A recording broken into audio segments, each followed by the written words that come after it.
PM Modi आज दिल्ली में रक्षा मंत्रालय के नए कार्यालय परिसरों का उद्घाटन करेंगे।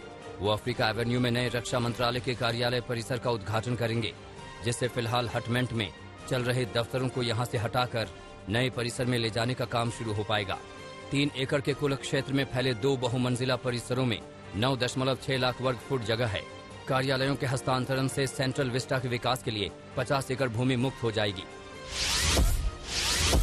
7,000 से अधिक रक्षा मंत्रालय के अधिकारी और कर्मचारी अपने मौजूदा दशकों पुराने कार्यस्थलों से अफ्रीका एवेन्यू और कस्तूरबा गांधी मार्ग पर स्थित नए परिसरों में चले जाएंगे। अफ्रीका एवेन्यू का परिसर 4 ब्लॉकों में फैला हुआ है और 5.08 लाख वर्ग फुट की जगह में है। केजी मार्ग में 3 ब्लॉक और 4.52 लाख वर्ग फुट की जगह है।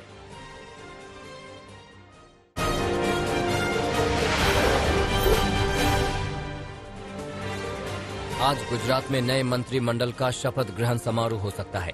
आज दोपहर 1:30 बजे शपथ ग्रहण समारोह हो सकता है, जहां 27 मंत्रियों के शपथ में शामिल होने की खबर है। सूत्रों की माने तो 90% मंत्रिमंडल बदला जाने वाला है, जिसे लेकर पार्टी में अंदरूनी कलह की खबरें सामने आई हैं। यही वजह है कि पहले ये शपथ ग्रहण समारोह कल होना था, जिसे आज के लिए टाल दिया गया था। राहुल गांधी ने एक बार फिर बीजेपी के हिंदू कार्ड को लेकर बीजेपी पर हमला किया है। राहुल गांधी ने कहा कि बीजेपी सिर्फ हिंदुओं का इस्तेमाल कर रही है। आरएसएस और बीजेपी महिलाओं को दबाने का काम कर रही है। वहीं आरएसएस और बीजेपी से देश को महिला प्रधानमंत्री देने पर भी सवाल किया।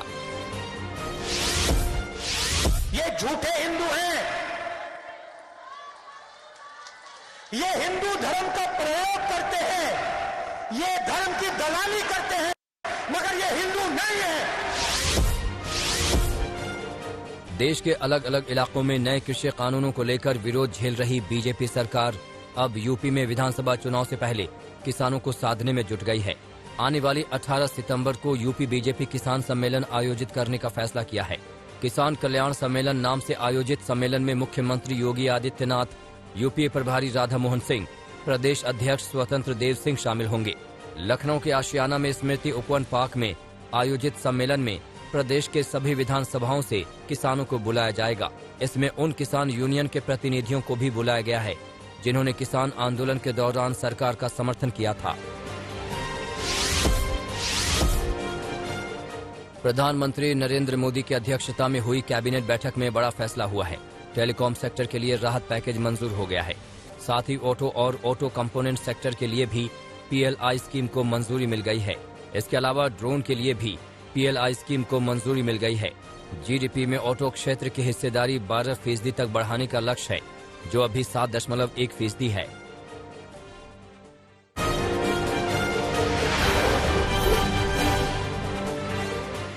पकड़े गए 6 संदिग्ध आतंकियों के मामले में नया खुलासा हुआ है। पाकिस्तान के ISI के अलावा आतंकी मॉड्यूल का मास्टरमाइंड दुबई में है। दिल्ली पुलिस स्पेशल सेल की पूछताछ में खुलासा हुआ है कि गिरफ्तार संदिग्ध आतंकी ओसामा का पिता ही इस मॉड्यूल का सरगना है। ओसामा का पिता उसैदुर रहमान इस वक्त दुबई में है। उसैदुर रहमान दुबई में ही मदरसा चलाता है और ISI के सीधे संपर्क में है।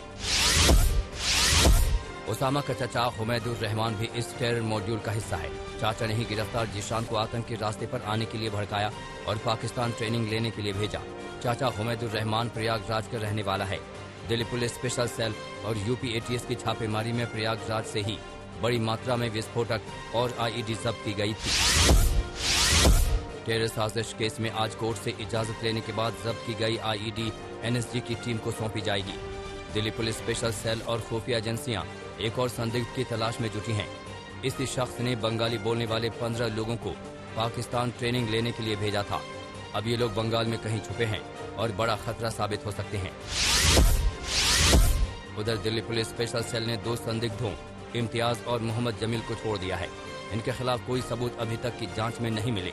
स्पेशल सेल के मुताबिक ताहिर उनके पास नहीं है और न ही उससे जुड़ी कोई जानकारी है।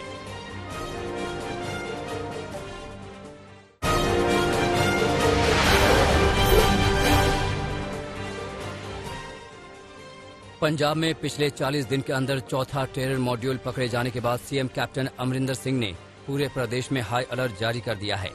पाकिस्तान की खुफिया एजेंसी ISI इस आतंकी मॉड्यूल का संचालन कर रही थी। इस खुलासे के बाद पता चला कि ऑयल टैंकर को IED टिफिन बम से उड़ाने की साजिश रची गई थी। पाकिस्तान बेस्ड 2 आतंकी के खिलाफ अजलाना पुलिस स्टेशन में नामजद FIR की गई है। ये दोनों ही इस साजिश के मुख्य मास्टरमाइंड थे। प्रधानमंत्री नरेंद्र मोदी ने संसद टीवी लॉन्च किया है। संसद भवन में आयोजित एक कार्यक्रम के दौरान संसद टीवी लॉन्च किया गया। प्रधानमंत्री नरेंद्र मोदी, उपराष्ट्रपति और राज्यसभा के सभापति M वेंकैया नायडू और लोकसभा अध्यक्ष ओम बिरला ने संयुक्त रूप से संसद टीवी को लॉन्च किया। इस चैनल का गठन लोकसभा और राज्यसभा टीवी का विलय करके किया गया है। इस लॉन्च के साथ ही संसद सत्र के दौरान दोनों सदनों की लाइव स्ट्रीमिंग सुनिश्चित करने के लिए संसद टीवी के पास अब 2 चैनल होंगे। भारी भरकम कर्ज के नीचे दबी सरकारी एयरलाइंस कंपनी एयर इंडिया को बेचने की तैयारी चल रही है। एयर इंडिया के लिए टाटा ने बोली लगाई है, जिसके लिए साफ कहा गया है कि 15 सितंबर की अंतिम तारीख नहीं बदली जाएगी। सरकार ने पहले 2018 में एयर इंडिया में 76% हिस्सेदारी बेचने की तैयारी की थी, लेकिन उस समय इसके लिए कोई खरीदार ही नहीं मिला, जिसके बाद इसे पूरी तरह बेच देने की कवायद शुरू हो गई। एयर इंडिया पर कुल 43,000 करोड़ रुपए का कर्ज है। इसमें से 22,000 करोड़ रुपए air India asset holding limited को ट्रांसफर किया जाएगा। राष्ट्रीय अपराध रिकॉर्ड ब्यूरो ने अपराध से जुड़े 2020 के आंकड़े जारी किए हैं, जिसमें राजस्थान में साल 2020 में सबसे अधिक बलात्कार के मामले दर्ज किए गए हैं। इसके बाद लिस्ट में इस मामले में दूसरे नंबर पर उत्तर प्रदेश का नाम शामिल है। इन दोनों राज्य में बलात्कार जैसे जघन्य अपराध के मामले की बात करें तो देश भर के कुल मामलों में करीब 30% रेप केस सिर्फ इन्हीं दोनों राज्यों में दर्ज किए गए। साल 2020 में देश भर में बलात्कार के कुल 28,046 मामले दर्ज किए गए, जिसमें से अकेले राजस्थान में कुल 5,310 मामले दर्ज हुए, जबकि दूसरे स्थान पर मौजूद उत्तर प्रदेश में बलात्कार के 2,769 मामले दर्ज हुए। इन दोनों राज्यों के बाद मध्य प्रदेश 2,339 मामलों के साथ तीसरे स्थान पर और महाराष्ट्र 2,061 मामलों के साथ चौथे स्थान पर रहा। NCRB की रिपोर्ट में क्राइम रेट की बात करें तो टॉप 3 राज्यों में राजधानी दिल्ली का नाम शामिल है। असम 154.3% क्राइम रेट के साथ राज्यों की सूची में सबसे ऊपर है। दूसरे नंबर पर 112.9% क्राइम रेट के साथ उड़ीसा और 106.4% क्राइम रेट के साथ दिल्ली तीसरे नंबर पर है।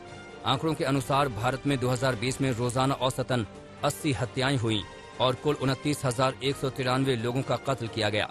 इस मामले में राज्यों की सूची में उत्तर प्रदेश अव्वल स्थान पर है, जिसके बाद बिहार, महाराष्ट्र, मध्य प्रदेश और बंगाल का नंबर आता है। वहीं अपहरण के मामले में भी यूपी टॉप पर है, जिसके बाद बंगाल दूसरे नंबर पर है। इनकम टैक्स डिपार्टमेंट ने सोनू सूद से जुड़ी 6 जगहों पर सर्वे किया है। सूत्रों के मुताबिक सर्वे टैक्स ऑफिशियल्स की ओर से किया जा रहा है। सूत्र का कहना यह भी है कि सोनू सूद से जुड़ी अकाउंट बुक्स, इनकम, खर्च और फाइनेंशियल रिकॉर्ड्स की छानबीन में डिपार्टमेंट जुटा है। सोनू सूद से जुड़े अकाउंट बुक में गड़बड़ी की जांच की जा रही है। संयुक्त अरब अमीरात में 19 सितंबर से फिर से शुरू होने जा रहे IPL में दर्शकों की वापसी हो गई है। UAE में रविवार से बहाल होने वाले T20 टूर्नामेंट के दौरान सीमित दर्शकों को स्टेडियम में प्रवेश की अनुमति दी जाएगी। बायो बबल में कोरोना के मामले आने के बाद IPL 14 को स्थगित कर दिया गया था।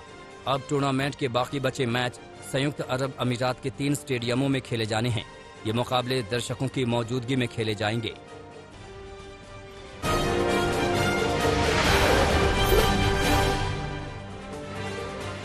पश्चिम बंगाल में भारी बारिश अपने साथ तबाही लेकर आई है। मिदनापुर के हालात बेहद खराब नजर आ रहे हैं, जहां करीब 8,000 घर तबाह हो गए हैं। वहीं 7 लोगों की मौत हो गई है। पूर्व मिदनापुर में शीलावती नदी के पानी का स्तर बढ़ गया है। बाढ़ का पानी अस्पताल में घुस गया है। इससे भारी परेशानी का सामना करना पड़ रहा है। कई इलाकों में कमर तक पानी भर गया है, जिसने घरों में घुसपैठ कर ली है। इसके अलावा रेलवे लाइन और सड़क को भी भारी बारिश ने नुकसान पहुंचाया है।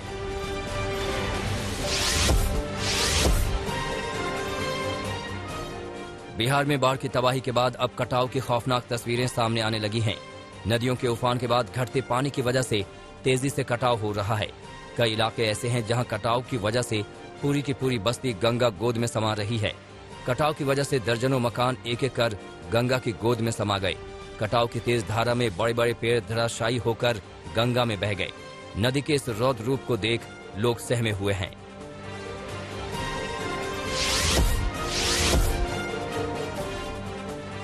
गुजरात में भी भारी बारिश के बाद कई इलाके डूब गए हैं। कई गांव का संपर्क टूट गया है। वहीं खेतों में पानी भर गया है। सूरत शहर के रांदेर और सिंगणपुर इलाकों को जोड़ने के लिए तापी नदी का पानी उफान मारकर बह रहा है। लोगों की आवाजाही के लिए ये रास्ता बंद कर दिया गया है। तापी नदी में उकाई बांध से 98.616 क्यूसेक पानी छोड़ा गया है, जिसके चलते नदी उफान मार रही है। उकाई बांध का डेंजर लेवल 345 फीट है, जबकि फिलहाल बांध का जलस्तर 340.32 फीट पर है।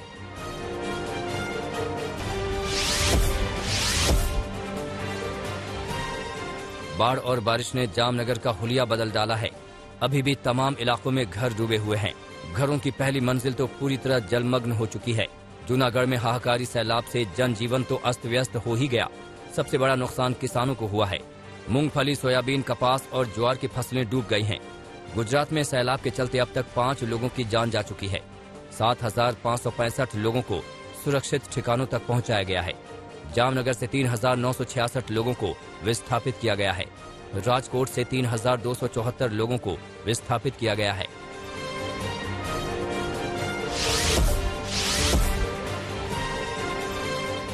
पहाड़ी इलाकों में लैंडस्लाइड जारी है। हिमाचल के मंडी में लगातार बारिश हो रही है, जिससे लगातार पहाड़ों के दरकने की तस्वीरें आ रही हैं। नेशनल हाईवे पर एक पहाड़ी के खिसकने से रास्ता बंद हो गया है। सड़क के दोनों तरफ वाहनों का काफी जाम लग गया है। अभी भी पहाड़ी से पत्थर गिर रहे हैं। रास्ता खुल पाना अभी मुश्किल है। बरसात के समय ओट से मंडी तक का सफर तय करना बहुत मुश्किल हो गया है।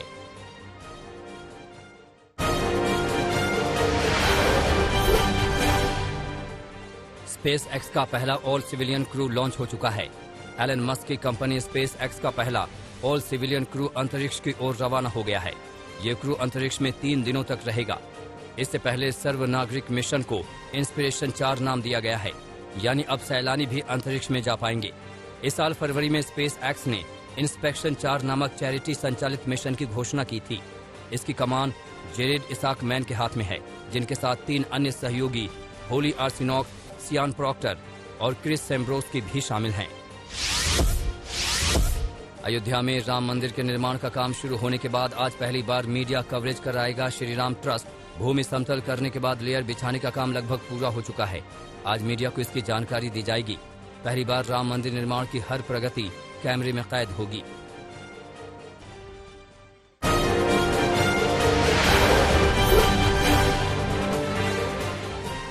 तालिबान ने मुल्ला बरादर की मौत की खबर को गलत बताया है। तालिबानी प्रवक्ता ने कहा कि मुल्ला बरादर सुरक्षित हैं। आपसी झगड़े में उनकी जान नहीं गई है। 15 सितंबर को तालिबान के काबुल पर किए गए कब्जे को पूरा 1 महीना हो गया। बेलारूस और रूस के बीच चल रहा युद्धाभ्यास खत्म हो गया है। युद्धाभ्यास पोलैंड की सीमा के पास चल रहा था। नाटो देशों के साथ पोलैंड ने उकसावे वाली कार्रवाई बताई थी। 2 लाख सैनिकों के साथ साथ सैकड़ों टैंकों और लड़ाकू विमानों ने हिस्सा लिया था।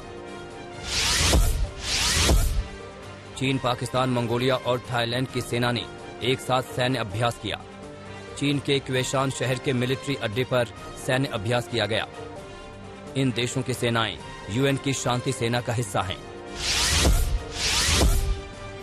उत्तर कोरिया द्वारा जापान की तरफ बैलिस्टिक मिसाइल दागने पर जापान भड़क गया। बोला, ये उकसाने वाली हरकत है। मिसाइल गिरने की सही जगह का जापान पता लगा रहा है। यूरोपीय यूनियन ने अफ्रीकी देशों को अतिरिक्त 20 करोड़ कोरोना वैक्सीन देने की बात कही।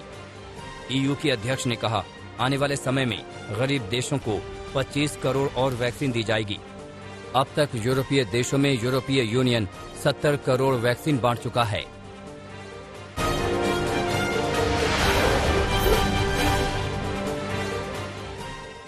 डेमोक्रेटिक पार्टी के उम्मीदवार और कैलिफोर्निया के मौजूदा गवर्नर ने कैलिफोर्निया में हुए सेनेटर का चुनाव बिना किसी दिक्कत के जीत लिया। राष्ट्रपति जो बाइडेन ने गोविन न्यूसेस के लिए रैली की थी। डेनमार्क के फरोज आइलैंड से परेशान करने वाली तस्वीरें आई हैं। परंपरा के नाम पर लोगों ने एक साथ 1428 डॉल्फिन मछलियों की जान ले ली। ये परंपरा 4वीं सदी से चली आ रही है। फ्रांस के कई इलाकों में तूफानी बारिश के बाद सैलाब का मंजर दिखा। पानी में कारें तैरती नजर आईं। सड़क पर जल जमाव से यातायात प्रभावित हो गया। कई इलाकों में पानी भरने से आम जनजीवन अस्त व्यस्त हो गया है। कैलिफोर्निया में जंगलों में लगी आग नहीं बुझ रही है। लगातार बढ़ती आग की वजह से सिकोया नेशनल पार्क के विशालकाय पेड़ों पर जलने का खतरा मंडरा रहा है। इस नेशनल पार्क में सिकोया के 2000 से अधिक विशालकाय पेड़ हैं। मॉडर्ना वैक्सीन की तरफ से अच्छी खबर आई है। 6 महीनों तक मॉडर्ना वैक्सीन का असर रहेगा। एक जर्नल में मॉडर्ना वैक्सीन की तरफ से ये खबर छपी है।